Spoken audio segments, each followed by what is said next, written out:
All right, Shabbosai, good morning. We're going to begin. Our shir this morning is dedicated by Yehuda and Chani Newberger in the schus of a refuah shlema for Zevdov Aryeh ben Shendel. We hope that in the merit of our Talmud Torah, this chola together with Kol Chola Yisrael have an enduring and ongoing refuah. So today's daf is Yud Gimel 13. We are actually picking up by the Mishnah on Yud Beis Amud Beis 12b. Says the Mishnah, Matzah Shtari Chov. A person finds lost loan documents. So what's the halacha? If the loan documents have a lien against property, in other words, if within the loan document there's a provision ultimately again to collect the loan from real property, lo yaksir. The halacha is you don't return the document, and that's saying you don't return the document to the malva or to the lova. Shebezdin nifra'in mehen, because Bezdin would collect from such a document. We'll discuss in the Gemara what exactly the Mishnah means. However, again, the document does not have a provision for collection from real property. So then what's the halacha? Then you can go ahead and return the document. Why? She'in Bezdin nifra'in mehen. Because Bezdin would not be able to collect from such a document. Div Rabbi Meir. So these are words Rabbi Meir. So we'll say Rabbi Meir simply says that halacha l'maisi, if you find a lost loan document, the ability to return it depends on the power of the document. If the document again has a provision for collection from real property, then you cannot return it. Which again you understand already where the Mishnah is going with this. Rabbi Meir's shita is, because remember when a document contains a provision to collect from real property, that could adversely affect purchasers as well, meaning any land that technically the lender, or the borrower, sold after the time of the transaction would be encumbered. If, however, the loan document does not have any kind of lien against real property, Rabbi Meir allows for the return of the document itself. The Chum say, I'm sorry? If you don't return it, what do you do with it? You hold it. You just hold it. The Chum, or give it to Bezdin. Bezdin holds it. The Chum say, Ben kach lo yachzir. The Chachamim say that no matter what, you do not return the loan document. Why? Because Bezdin will be able to collect on the basis of these documents. So we'll say, obviously, the Mishnah leaves a lot of information unstated. So now we're going to read the Gemara. It says the Gemara, Maya Skinon. So what exactly is the case here? If you want to say it's a case of where the lova, the borrower, admits that he owes money. If that's what you want to say, that it's a case of where the borrower admits that, yes, I borrowed this money and I have not yet repaid the loan. So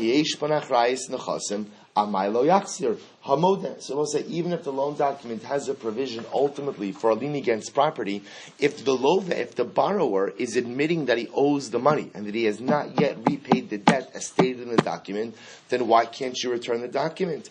And if we're talking about a case of where the borrower is not admitting that he owes the money, then even if the loan document doesn't have a provision for collection against real property, why would you return it? Because even though, again, the malva, the lender, can't collect from encumbered property, he can still collect from unencumbered property. In other words, what the Gemara is asking over here is, the Mishnah seems to hinge the ability to return the loan document based on whether or not the document itself has a provision for collection from real property. Whereas the Gemara really says the real nakuda that should determine whether or not you could return the document is what? Is the borrower admitting that he owes the debt? If the borrower is admitting that he owes the debt and he has not yet repaid it, you should be able to return the document to the lender, independent of whether or not the document has an encumbrance against real property or not. To which the Gemara said, the olam kishachayim moda. You're right, the case of the Mishnah is where the borrower admits that he owes the money. He admits that he owes the money. Kishachayim moda. V'hacha haynu taimah dechayshinon shemakasav lelavos benisan v'lo lava ad tishrei v'asi lemitraf lekucho shelo kedin. Also, we'll say, what's the concern over here? The concern in this case over here is the following.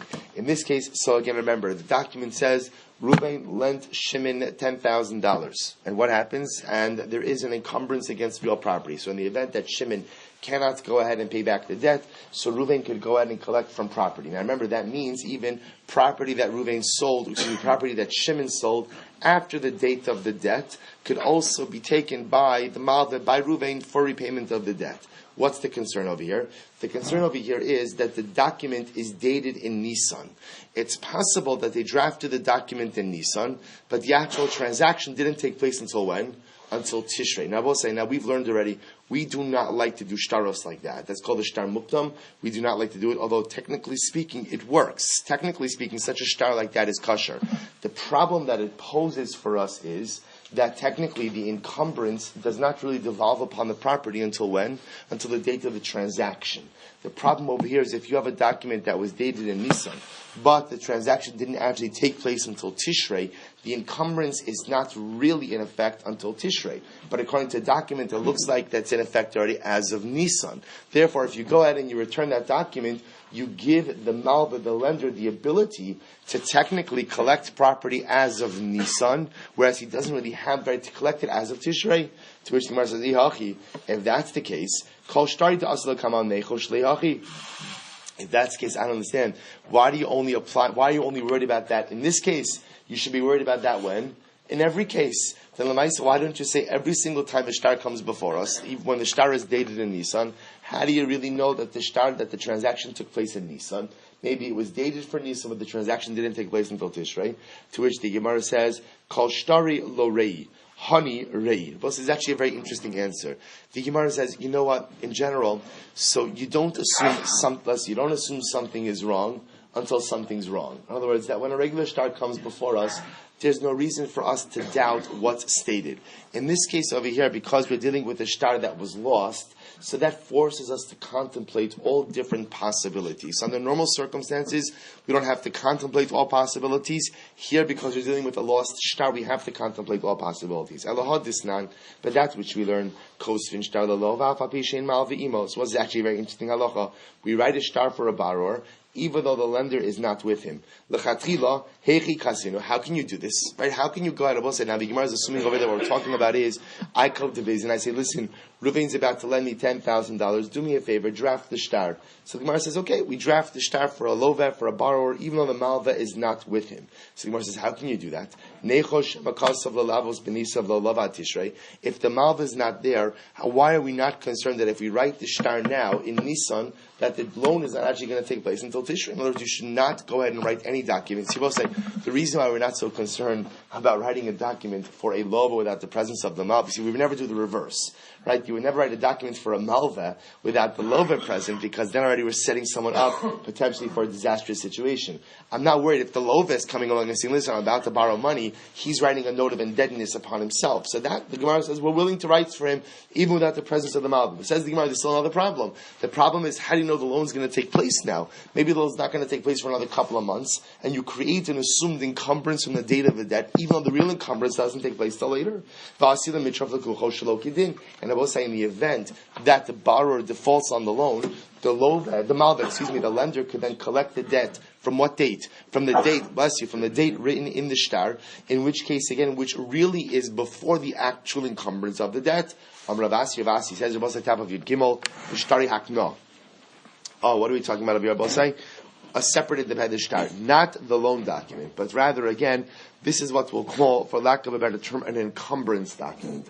Rashi says, B'shtari hakna, shemakna lo nechasav mehayom, bein yilva, bein lo yilva, yikba mehen lo osas manayom. So it's actually interesting halacha that the lova goes ahead and writes an encumbrance document. An encumbrance document essentially says the following: I hereby encumber my property to the lender from this date, even if what?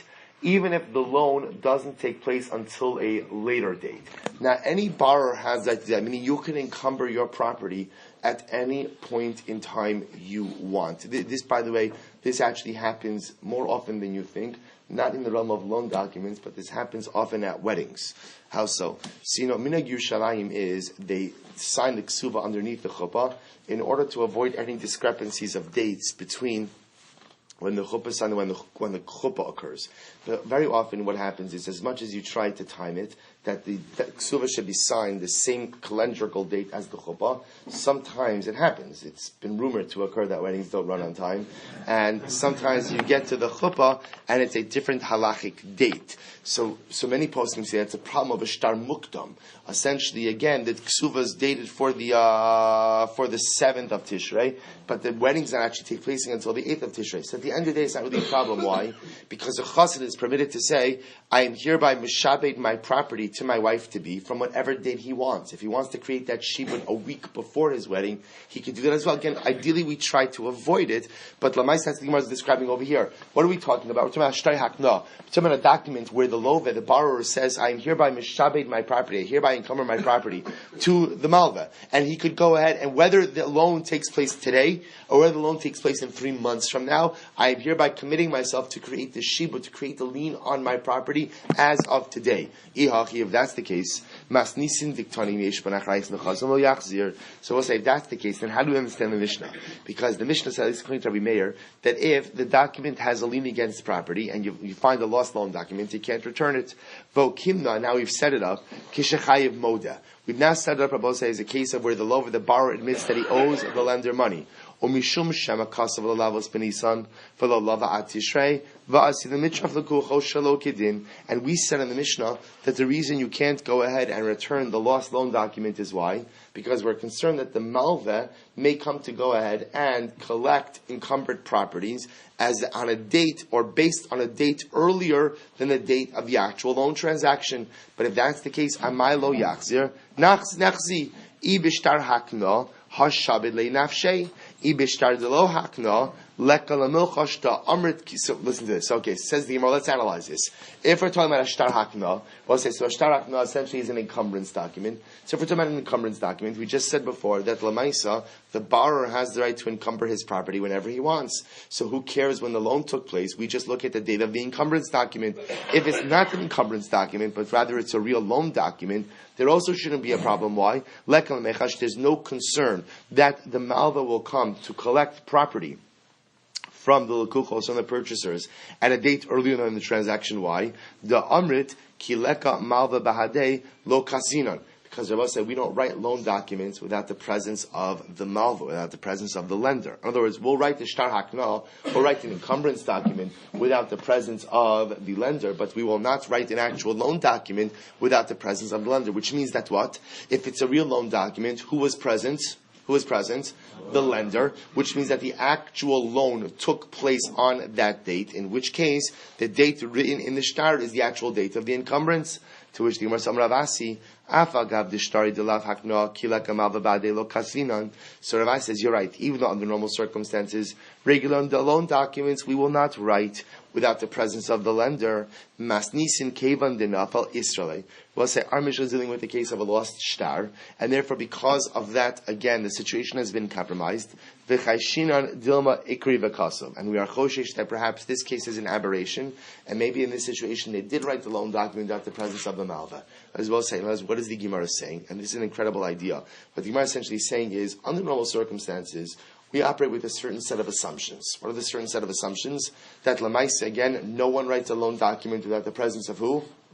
The lender, and of course the borrower. Goes without saying the borrower. And that the date written in the loan document is the date on which the encumbrance occurs. We also assume that what? Under normal circumstances, that shtari hakna, a lender could go ahead and, a borrower could write a document of encumbrance as of an earlier date than the transaction. The issue over here is, once you find a lost document, it forces us to contemplate a whole other series of possible realities. In other words, once the mazel, going back a little bit to yesterday, right? Even though we paskin in mazel Yisrael, there is mazel for shtaros. So once the mazel of the shtar has been compromised and the shtar has been lost, essentially it forces us to contemplate all different types of possibilities. Abai says no. Eidav b'chosamav zakinlo. So Abai says that once Eidim sign on the shtar, so Eidav b'chosamav zakinlo, va'afilu shtarei delav hakno. So we'll say, listen to this. Look at Rashi just a moment. Abai Amar, it's the first short line on the top of Rashi. Hadisnan kosvin shtar lelove. below malva, that which we said before that you could write a shtar for the borrower even without the presence of the malva, afilu b'shtar delav hakno nami. So we'll say Abaye holds that lamaisa you could even write a loan document for the borrower without the presence of the lender, and the witnesses would go ahead and sign on that shtar, and they would go ahead and create an effective shtar as of the date in that shtar. So the Gemara says, afilu shtar shlav delav hakno. Now that we said, since a document, Rabbi said this lashon of a shtari delav haknoah means a document that's not a document of encumbrance, which is referring to what? A loan document, a regular loan document. That we don't write such a document without the presence of the malva. Leka lemechesh de ekri v'kasuv.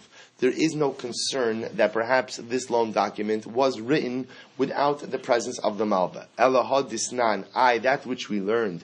Matza gite noshem v'shechru avodim daitiki matana v'shovrim. So we'll say, what about the Brayso? The Mishnah says the following: when you find these documents, a get, a woman's get, a document of emancipation, daitiki, right? We'll say daitiki. Rashi says is a tzava shchivmira, is a deathbed conference, a deathbed document that confers property of a shchivmira, or a document of a matana. Shovrim are receipts. Hare ze lo yachzir. We'll say in all of these cases, one should not return the documents to these individuals. Why? So the Gemara says, Hare ze lo yachzir. Shema ksuvim hayu v'nimlach aleim shalom nitlam. Listen to this. Abaye says, the Mishnah says you can't return lost documents. Why? There's a bigger concern. The bigger concern is maybe someone had in mind to execute these transactions, but then what? Changed their mind. Decided not to do it. But one second, even if they changed their mind, who cares? Abaye just said before what Rabbi said. Abaye just said, then when witnesses sign on a shtar, that creates a shtar effectiveness. To which the Gemara says, yes, that is true. But also the signatures of the witnesses create a valid transaction, assuming what? Assuming the document is delivered to the intended party. And we'll say that again, if the document was never delivered to the intended party, in other words, if you have a case where the borrower showed up in Beis Din, and he said to Beis Din, draft for me a document that I'm going to borrow $10,000 from Shimon. And what happens? I'm going to borrow $10,000 from Ruvain. And then what happens? The Eidim sign on it. It's an effective document, assuming what? That it's delivered to the Malva. But if it's not delivered to the Malva, then it's not an effective document. So we'll say, so by the way, this is a pretty wild sheet of Abaye, that Abaye actually has witnesses signing on documents even without all of the necessary parties present. Pretty dramatic shita. So the Gemara says, Elamas nisan diktani matzah shtarichov. So let's go back to our Mishnah. Our Mishnah that said that if you find loan documents, so remember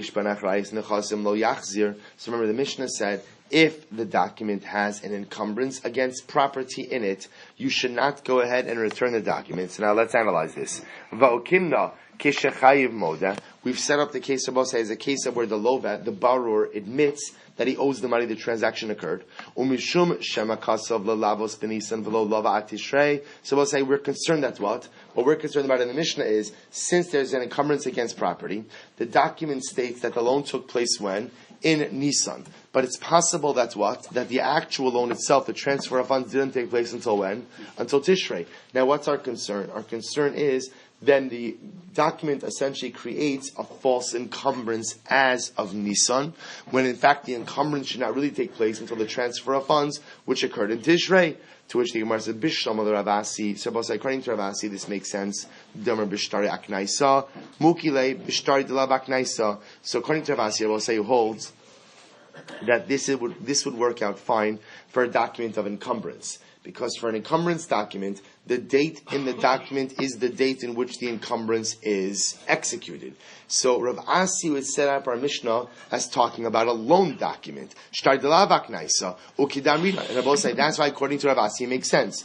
The Mishnah is talking about a regular loan document, and the Mishnah is teaching me that in the case of a regular loan document that is lost and you find it, you cannot return it. if it has an encumbrance against property. Why? Out of a concern that even though the date in the document reads when? Nisan, we're concerned that in fact the loan didn't take place until Tishrei. Therefore, there is a false encumbrance that's been created. You cannot return that document to either of the parties because it may entitle the lender to go ahead and collect property already as of Nisan, when in fact what? He doesn't have the right to collect until Tishrei. Therefore, even if the lova admits that he owes the money, you still can't return the document. Al Abaye. But according to Abaye, who says the Amar Eidav bechasum zaken lo ma'ikel amemar. But according to Abaye, who says that once there are witnesses' signatures on that document, even a loan document, then what?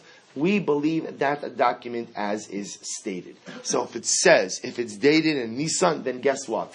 The encumbrance is Nisan. And we don't start making drishas in the chakiras. Maybe it was Nisan, but the money wasn't lent until Tishrei. Say if you have witnesses, so assuming you could validate the witnesses, the signatures witnesses, and what?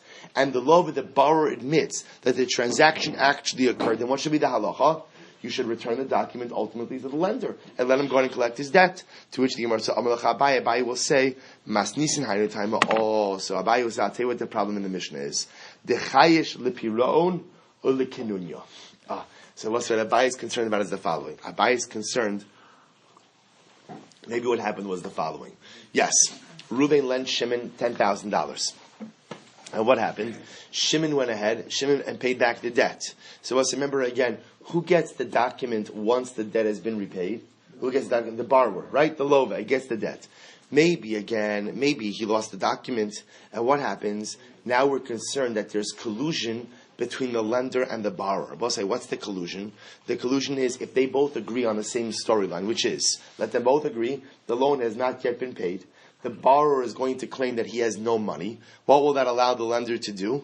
They will allow the lender now to go after the lekuchos, the purchase or the sold property after the date of the debt, and they could defraud the purchasers. So the Gemara says, Asar Abaye's choshesh. For Abaye's choshesh, when you find the lost document, you can't return it to anyone, even though again the lova says, I admit that I owe the money because we're choshesh for collusion. They both say, they have to understand something. This goes back to what we said before, which is, under normal circumstances, when people come to Beis with the shtar, we don't have to worry about all these possibilities. The issue we're concerned about over here is once a shtar has been lost and you're finding this shtar in the marketplace, so already again what this does is it raises so many red flags. We don't know what to do with this, that we have to be choshesh for all the different possibilities. Therefore, Abaye says we're choshesh for collusion.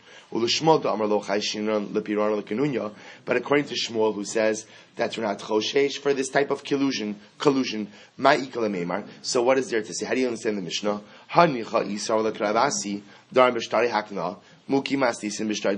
So I'll say, if you go like Ravasi, so the Mishnah is an easy read, because then you can set up the Mishnah as dealing with a case of a loan document, and according to Ravasi, in a case of a regular loan document, we are concerned that what? Even though it's dated Nisan, maybe the loan didn't take place until Tishrei, and therefore, again, the encumbrance isn't really until Tishrei. If you return this document, you give the Malva the right to collect as of Nisan, when in fact he doesn't have that right until Tishrei.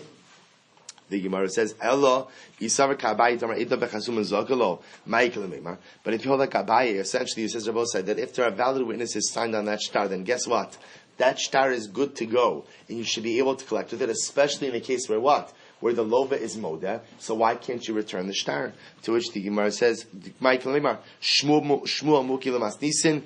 Kishain Chayiv Moda. Oh, it comes along Shmuel, and Shmuel has a different version of the Mishnah. See, Shmuel says, all of you guys think that the Mishnah is talking about a case of where the lova admits that he owes the money. No.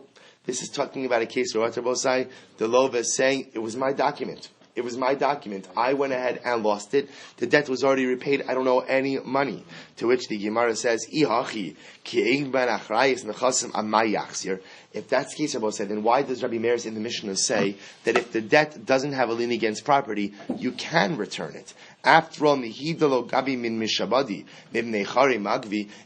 again that document does not give the lender the ability to collect from encumbered property, it will still give him the ability to collect from unencumbered property. To which the Gemara says, Shmuel Tamei Damar Shmuel Omer Hayi Rabbi Meir Shtar Chov She'ein Bo Achrayis Nechasim Ein Gove Lo Mimishbadi v'lo mibnei chari. Oh, Rabbi said, listen to this. Because Shmuel holds like Rabbi Meir. And I will say, we'll see this on Amud Beis. Rabbi Meir holds that any document that does not contain a lien against real property is not a valid shtar.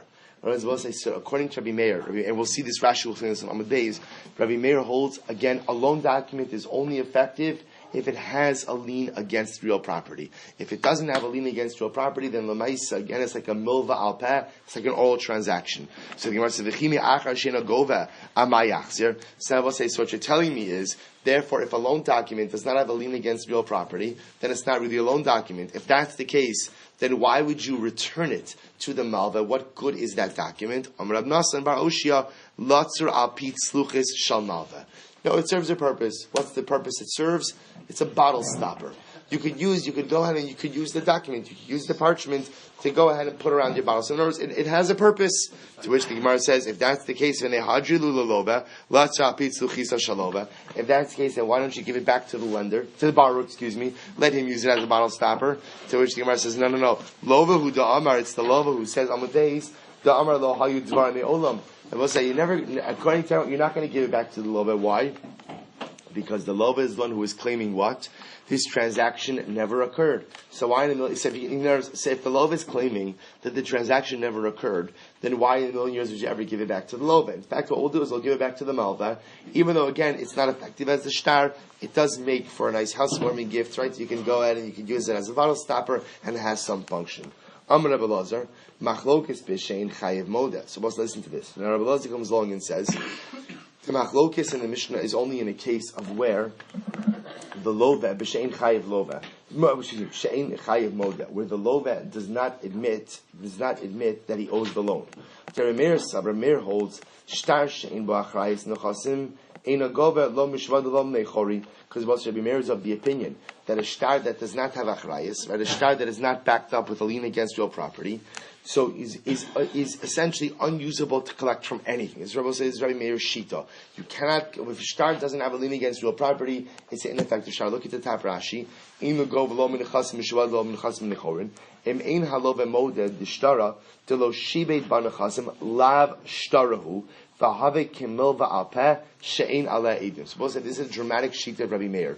Rabbi Meir is of the opinion that any loan document that does not have a lien against real property is not a real loan document. And essentially, again, it's like a milva pass, like an oral transaction. So the Gemara says, Rabbanan say, no, if you have a loan document that doesn't have a lien against real property, it's true, you can collect from encumbered property, but you're permitted to collect from unencumbered property. Listen to this, but when the lova admits that he owes the money, when the lova admits that the document is an authentic one, then divrei hakol yachzir.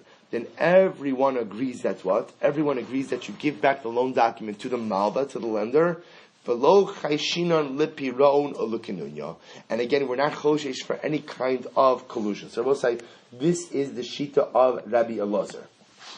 Shita of Rabbi Elazar. So again, Rabbi Elazar is going to say the machlokes Rabbi Meir and the Chachamim is in a case where the lova does not admit liability. The lova does not admit that he owes the money. So what do we do in such a case? So Rabbi Meir says it depends. If the document does not have achrayis, then ultimately, again, there is no ability to collect at all. Because a document that does not have a lien against property, according to Rabbi Meir, is not a valid document. According to the Chachamim Rabbosai, the document could still be a valid document, but only to collect from what? Only to collect from unencumbered property, not to collect from encumbered property. On the other hand, the Chachamim say that was the Chachamim. Sorry, the Chachamim say that such a document will be valid to collect from unencumbered property, but not from encumbered property. But if the lova agrees, if the lova admits liability, then what? everyone agrees you can return the document, and what? The Malva could collect. Why? Because according to Rabbi Elazar Abosai, both the Chachamim and Rabbi Meir agree that we do not suspect collusion. So again, if I find the lost document, the easiest case is the Lova admits, I owe the money, shkoyach. We will return the document ultimately to the Malva, and we are not choshesh, we are not concerned for any type of collusion between the Malva and the Lova. That's Rabbi Elazar. Rabbi Yochanan says no. Machlokas kishechayev modeh. So we'll say Rabbi Yochanan says no. The machlokas in the Mishnah between Rabbi Meir and the Rabbanon is in a case of where even where the Malva admits liability. I'm sorry, the Lova admits liability. The borrower admits that he owes the money. So Rabbi Meir says shtarshin b'achrayis nechasim mimishibadihu delogavi aval mivnei chari mikva, because also Rabbi Meir holds that in a shtar that does not have a lien against real property, you cannot collect. You cannot collect from real property, right? But you can collect, or I should say you can't collect from encumbered property, but you can collect from unencumbered property. But Rabbanan say, Mimishibadi nami gavi. You could even collect from encumbered property. But Rabbanan say, if the borrower does not admit that he owes the money, then what? Divrei hakol lo yachzir. We'll say in a case where the borrower does not admit that he owes the money, then what? You cannot. Everyone agrees that you cannot give back the document. Why?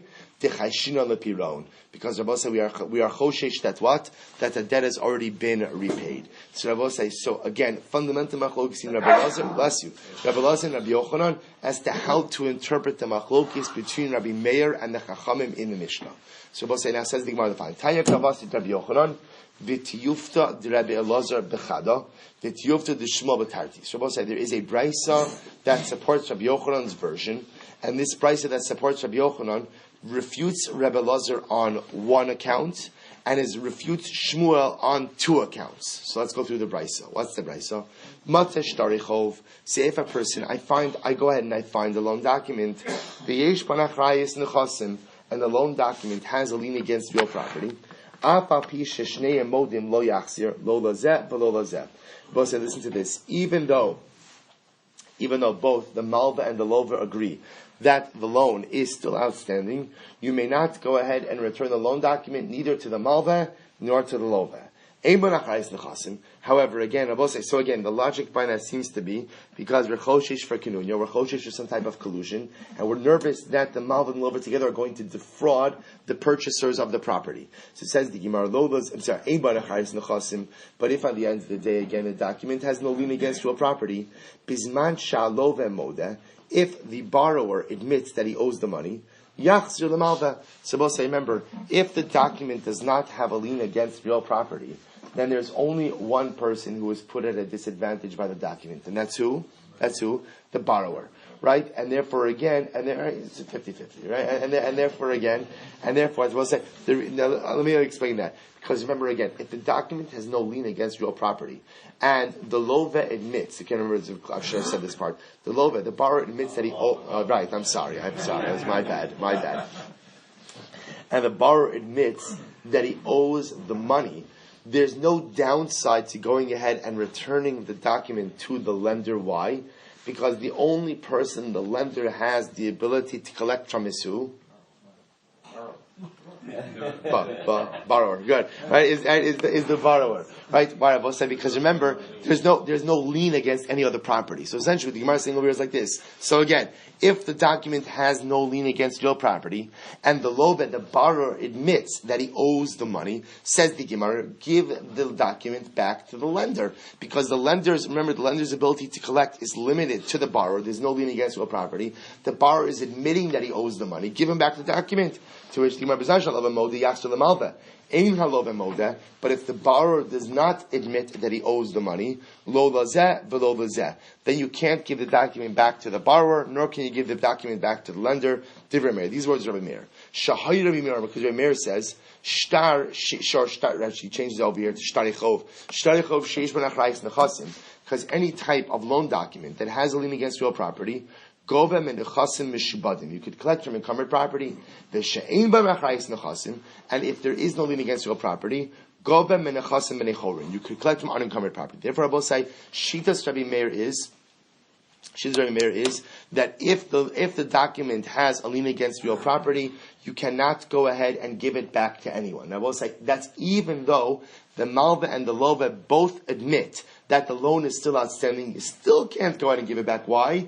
Because apparently we're choshesh that they could defraud the purchasers. But if the document has no lien against real property, therefore the reach of the Malva only extends over the Lova, and the Lova admits that he owes the money. There's no downside in giving back the document to the Malva. But if the Lova does not admit that he owes the money, he does not agree that he owes the money, then what?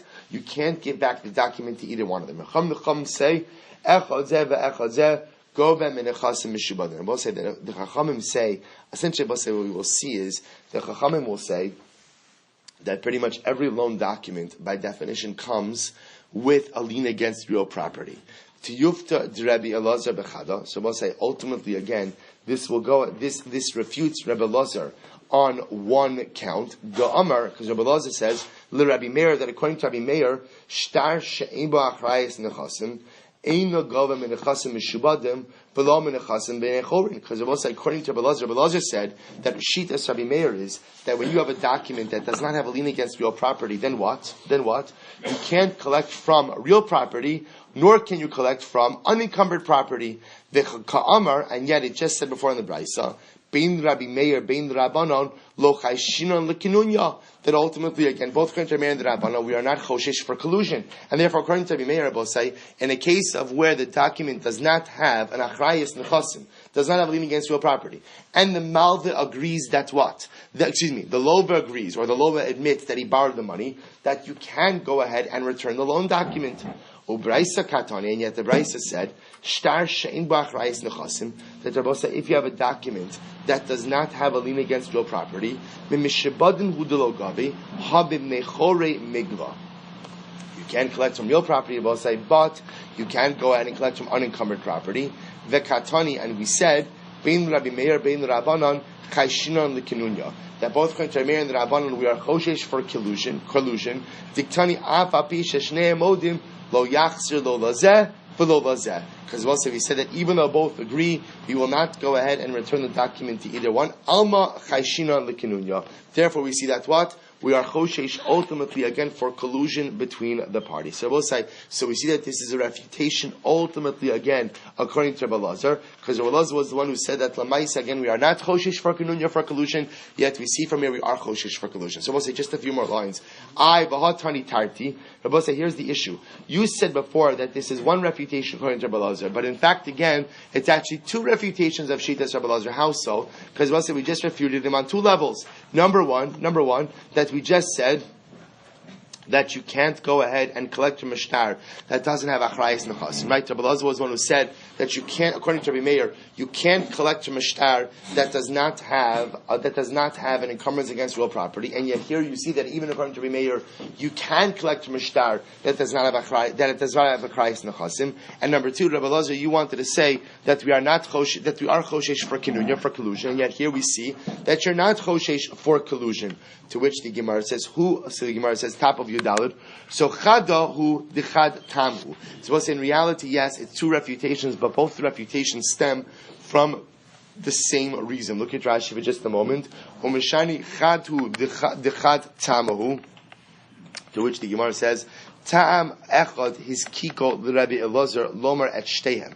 Both say there's one reason that motivated Rabbi Elazar to say both of his shitos. The mishum dekar machlokes the masnisin b'shein chayiv moda huskok lomar she'ino gova afilu mibnei chori.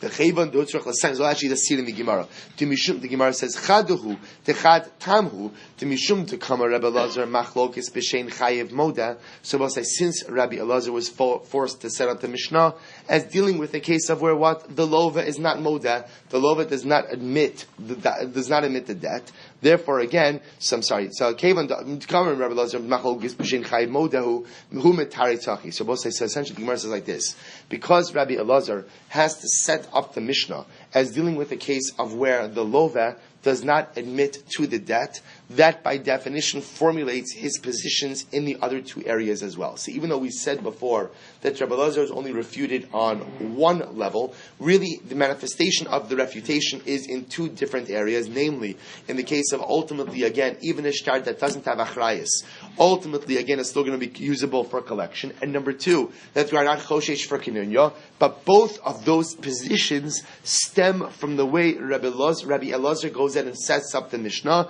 namely as setting it up as a case of where ein chayiv moda, where ultimately, again, the lova is not moda. So because, again, both of those positions stem from the way he sets up the Mishnah, we call it one refutation with, in fact, two manifestations. So we'll stop over here for today. We're in the middle of the sugya. I just want to tell you the Shulchan Aruch on this because I know this is a lot of back and forth. I want you to leave with a little bit of solid information here.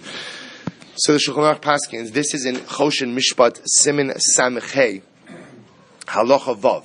Hamotzi shtarchov. Person finds a loan document.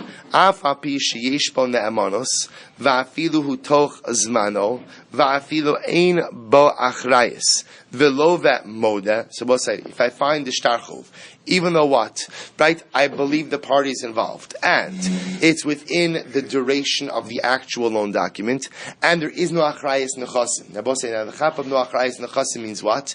That the potential fallout of this loan document is limited to who? Limited to the malva and the lova, right? Because remember again, if there's no encumbrance on real property, that means that purchasers of properties post the date of the document, there's no take back possibility. So listen to this: v'lova moda, and the borrower admits that he owes the money. What's the halacha?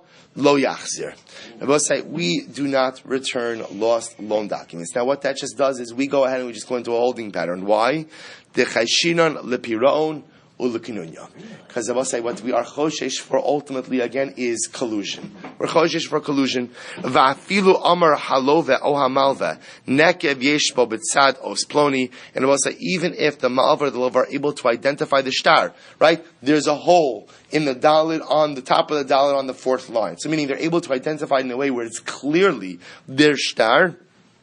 Nevertheless, lo yachzir lo lazeh v'lo lazeh. Then Rabbi say again, you cannot go ahead and you cannot return it to them. Rabbi say now you'll say to yourself, that sounds a bit wild and a bit extreme, right? Thank you. Right? So good. So listen to this. There's one additional line. Listen to this.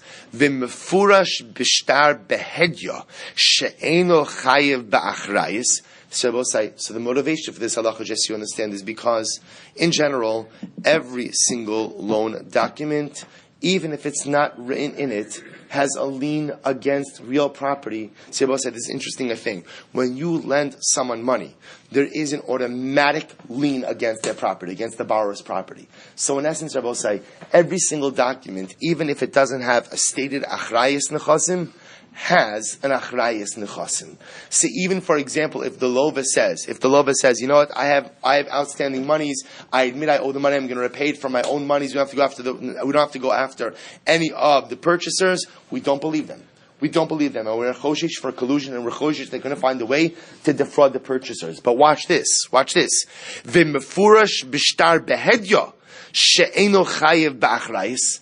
We'll say if there is a line in the shtar that says Malva and Lova agree that there is no encumbrance against properties, that this debt is only to be paid from unencumbered properties, and that is written explicitly in the shtar. If that's the case, im chayiv moda yachzir. In that case, then if the borrower admits the debt, you can return the document to the Malva. So both say an incredible halacha. Essentially what the Shulchan Aruch essentially is saying is, anytime there's a possibility that you could defraud purchasers of property, then we are not returning that document. So this halacha teaches us a few things. I will say that's a little bit anticlimactic because I'm giving you the Shulchan Aruch before the end of the sugya, but I saw a lot of puzzled looks today. So I'm giving you. I want you to leave with some solid information. Second of all, so essentially what the halacha says is like this. Number one, every single loan document, even if it's not stated, has an encumbrance against real property. That is halacha l'maisa. So every single time, so it's important to know, because every single time you borrow money, it's important to know that encumbrance is not just against your bank account, that encumbrance is against your property, your real property. And any properties you sell off after the date of the debt are encumbered ultimately again by the debt. That's how, therefore again, if I lose my loan document, the halacha is we do not return the document even if the lender admits I owe the money. Why? Because Rabbi says essentially, we will not return a loan document when others are put in financial peril. And because there are potential other purchasers, lekuchos, that are put in financial peril, we will not return the document because we are choshesh for collusion. The only exception to the rule is you, meaning you, when I say you, the lender has the ability to waive his lien. But in order for him to waive his lien, what has to happen, Abosai? That waive, is that the right word? That waiver, thank you. Right, that waiver must be explicitly stated in the document. It literally has to be written in the document that lender waives his rights to all encumbrances. Oh, in that case, I will say where there are no encumbrances, and therefore again the fallout of the shtar or the repercussions are limited to the lova. If the lova admits that he owes the money, then what? Then we'll return the document ultimately to the malva. Of course, if the lova does not admit that he owns the money, again we will not return that document. I will say Metzia will continue with this sugya tomorrow. Let's say we just need a little bit of help. You want to tell everybody what we need? What do we need to do? Thank God we have a lot of things going on and we